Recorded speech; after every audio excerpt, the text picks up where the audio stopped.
Panther Baby, The Journey of Jamal Joseph, a book review. If one is high school age in America, the story of the Black Panther Party, one of the most significant black radical organizations of the mid-20th century, is virtually unknown. Few teachers dare to teach it, burdened as they all are to the repressive, politically driven testing frenzy that ensures teachers stick only to the tests amid fears of the consequences of failure. If teachers want to teach this powerful period, they need look no further than Jamal Joseph's new autobiography, Panther Baby, A Life of Reinvention and Rebellion. Jamal Joseph was a member of the New York chapter of the Black Panther Party, but a member with a difference. At 15, he was still in high school, and thus the youngest member in the state. Thankfully, he writes with the head of a teenager, explaining his choices as they are presented to him. Why did he join the party? Why not other such groups? What did his foster grandparents, who though they were old Garveyites, think of his joining? That story is as funny as it is tender. For these parents, though not his blood, loved him truly and worried about a boy his age running around with Black Panthers, people frankly regarded as crazy. Jamal's story is one of social movements that, at their height, lifts all to new levels of possibility. But like a wave, it can wash away, leaving the once high steeped in mud. Throughout this cycle of love and betrayal, Joseph finds his best self and arises from the mud to find a life of service and redemption. Panther Baby is a touching, beautiful, and transformative tale. May it reach as many young people as possible. From Imprisoned Nation, this is Mumia Abu-Jamal. These commentaries are recorded by Noelle Hanrahan of Prison Radio. Assata, guilty of survival. For those who know the life and struggles of former Black Panther and Black Liberation Army fighter Assata Shakur, the U.S. government attacks on her by ludicrously labeling her a terrorist and posting a bounty on her is the sure sign that the government has succumbed to madness. Assata, in her self-named memoir, Assata, and more clearly in her aunt's legal recitation entitled Inadmissible Evidence by attorney Evelyn Williams, shows how the U.S. government, in deadly conspiracy with state governments, waged an illegal, unconstitutional, and criminal war against the Black Freedom Movement, with particular attention to the Black Panther Party. The U.S. government, in collusion with state governments, broke every law and torched every precedent to get Panthers.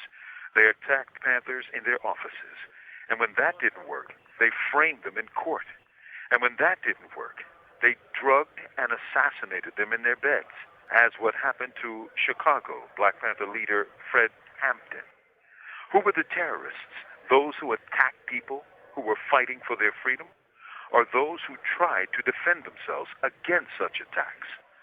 Assata joined the party for the same reason she joined the army, to defend the lives and freedom of a people under monstrous attacks by the state. Ask yourself this. Why was Assata Shakur in prison in the first place when those who conspired and undertook to wage night raids to murder Fred Hampton in his sleep never, ever were charged with anything? Over 20 Panthers were killed across the country, and nothing. Assata was targeted because she was a bright and beautiful symbol of the Black Freedom Movement. She was ambushed, arrested, and shot to stop that movement. And that's why she is attacked still. Believe it or not, she was charged with killing her mentor, Zaid Malik Shakur, who was shot to death by cops on the Jersey Turnpike. That Black politicians signed on to this slander is a sign of the rottenness of Black political classes today. Meanwhile, the Black poor today endure conditions that would have been unthinkable in the 60s and 70s. Yet in their targeting, their repression, their mass incarceration, their daily humiliations, their hell, the Black politicians are silent.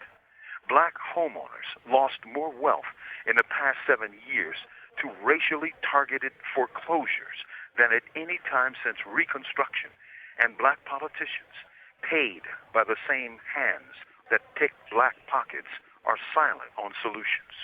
Since the very foundation of America, black people and Indians have been the primary targets of terrorism. They have trouble driving while black, shopping while black, schooling while black, and even walking while black. And the black political class has neither solution nor voice. Be honest. What people in America are more in need of an army to defend and protect them than blacks? Assata should never have been targeted.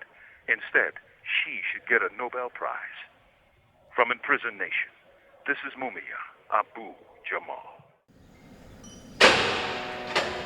These commentaries are recorded by Noelle Hanrahan of Prison Radio. Russell Maroon Shoatz transferred. If my prison source is correct, black liberation fighter, imprisoned intellectual, historian, and now book author Russell Maroon Shoatz has been transferred from the dungeons of SCI Green, and he is in the hole of SCI Mahanoy in southeastern Pennsylvania. Maroon, who has the dubious distinction of being perhaps the longest held in the hole prisoner in Pennsylvania, nearly 36 years, is now 69 years old. Except for a brief interlude, in 1986, Maroon has spent a lifetime in state prison holes in Huntington, in Western, in Greene, and now in Mahanoy. His first trek began in 1977. That's right, 1977. Today, 36 years later, he's still in the hole after an exemplary record of over a decade without misconducts. As fate would have it, his transfer is marked by the release of his new and first book, Maroon, the Implacable, the collected writings of Russell Maroon Shoatz, by PM Press of Oakland, California. The renowned poet Amiri Baraka called the book a very funky instruction manual on how to make revolution in imperialist America. Maroon's writings have appeared for years in small, little-known anarchist booklets and publications. This book makes much of that work accessible to a wider, hopefully more appreciative audience. When I left death row, I had several delicious days to listen to him, for he did most of the talking, and marvel at the brilliance and quickness of his mind. He talked politics, current events, and trends to come in the nation and the world. Now, you can share in some of that fine thinking by reading Maroon the Implacable. This book will surely spark the movement to get him out of the hole and hopefully open the doorway of his dungeon to freedom. From Imprisoned Nation, this is Mumia Abu-Jamal. Breaking the Prison Habit. This commentator usually does reviews of political books, or ones which address the controversial or newsworthy events of the day. I'll break that usual trend to review a book written, edited, and self-published by a remarkable man, Randy Kearse, author of Changing Your Game Plan. This book will never be reviewed in the New York Review of Books, the New York Times Book Review, or the London Literary Review. And that's not only because it's self-published. The reason has more to do with the intended readers of this work, prisoners, especially black men in prison. Kearse writes to them not to pontificate nor to preach, but to share his own harrowing life story and his climb out of the abyss, not merely of prison, but of the mindset that led him there and which continues to lead others to the pits of hell. He grew up in a good home with parents who loved and cared for him and did well in school other than being bored to death. The lure of the streets called to him, and he answered, finding endless excitement, a lucrative, albeit short-lived career in the, shall we say, unofficial pharmaceutical industry, a.k.a. drug dealing, which led him into a life of excess, of madness, and finally prison. He tells the tale not just of his falling, but of his rise, his rebirth in prison, and his ability to question his earlier beliefs, which did not serve him nor the vision he wanted to have of himself, his community, or the young who are to inherit this world. In a series of essays, Kearse addresses issues of prison life and culture with a rawness and truth that can only be called refreshing. I found myself reading things that I told friends just recently, in words that could have been mine own. In an essay called Playing the So-Called Game, Kearse writes, "We're the only culture on this planet that accepts prison as a rite of passage. We feel like we did something special when we come home from the jailhouse. We walk around like we accomplished something, and that's not how it's supposed to be. We use the term, 'I just got home,' like we were off on some world adventure." Changing Your Game Plan isn't a political book, nor does it try to be. It is a motivational work addressed to men and women who rarely have been directly addressed, at least with love. For this reason alone, there are quite a few youngsters, especially those during their first bit, who will appreciate these words, for they will pull them back from the brink of madness to the road less traveled, that of familial and communal caring, and yes, love. Kearse has said goodbye to the game and hopes, with this work, to encourage many others to do the same. With honesty and courage, he speaks to another way out from the dungeons. One hopes his work will find a receptive eye. From Death Row, this is Mumia Abu-Jamal.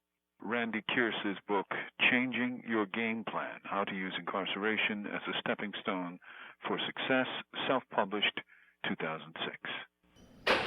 These commentaries are produced by Noelle Hanrahan for Prison Radio.